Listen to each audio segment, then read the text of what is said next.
Il Gazzettino, domenica 10 marzo 2024. La politica, gli scenari, gli ex leghisti espulsi ora guardano ad Aré.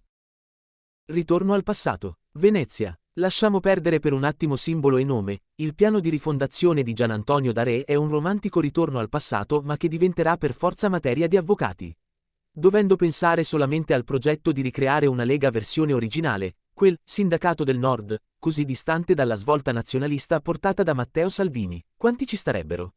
Il cambiamento non è stato indolore, negli ultimi 14 anni ci sono stati più di 40 espulsioni in più tornate.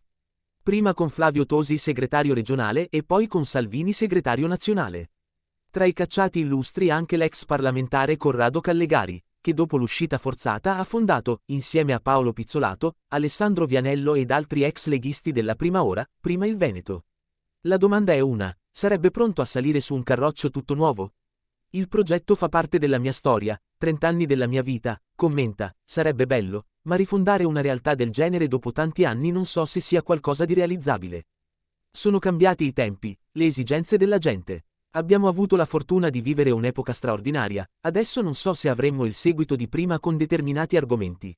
A Callegari l'espulsione dal suo partito non è mai andata giù. Soprattutto non ha mai digerito il cambio di rotta radicale che ha portato alla cancellazione delle parole indipendenza e secessione dal vocabolario leghista. L'unica cosa che posso rimproverare a Daré è di essersi mosso troppo tardi. Si era capito che il progetto era finito nel momento in cui è uscito di scena Umberto Bossi.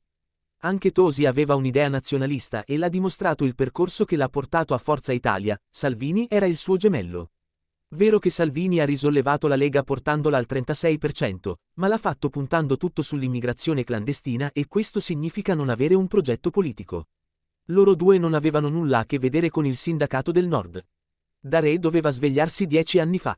Quello che ha subito è vergognoso, ma non è diverso da quelle 36 espulsioni del 2013, stesse modalità, non esiste confronto, chi non la pensa come il capo è fuori. Callegari, comunque, non chiude le porte, lui e prima il Veneto guardano con molta curiosità la rivoluzione Daré.